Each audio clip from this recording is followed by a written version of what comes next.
আল্লাহ রাব্বুল আলামিন বলেন, বান্দা তোমার যদি ভুল হয়ে যায়, কাজ সম্পাদনে ভুল ত্রুটি হয়ে গেলে দোয়া পড়ো, অথবা তোমার সামনে কোনো কাজ যদি কঠিন হয়ে যায়, কাজকে সহজ করার জন্য তুমি এই দোয়াটি বেশি বেশি পড়ো।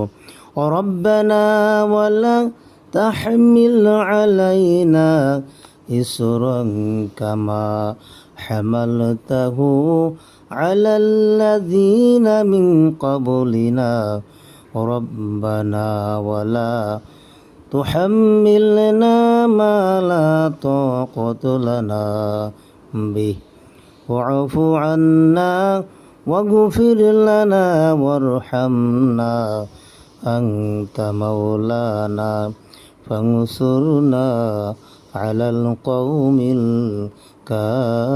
কাফিরিন।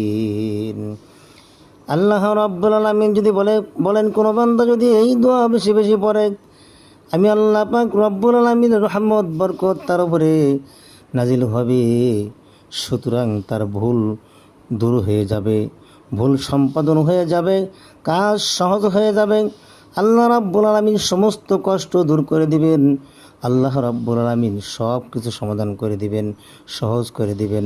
বান্দারে, কাজ করতে যাও, তুমি কাজ করতে কষ্ট হয়, কাজ করতে পারো না, তোমার কাজ করতে কষ্ট হয়, কাজ করতে সমস্যা, এমনকি তুমি কোনো কিছু মনে রাখতে পারো না, তোমার কোনো জিনিসের মধ্যে, কাজের মধ্যে বরকত পাও না, তুমি এই দোয়াটি বেশি বেশি করে পড়ো।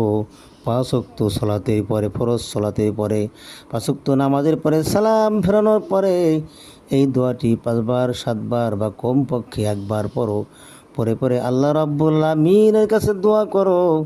আল্লাহ রাব্বুল আলামিনের খাস রহমত বরকত তোমাদের উপরে বর্ষিত হবে। আল্লাহ সব সহজ করে দিবেন।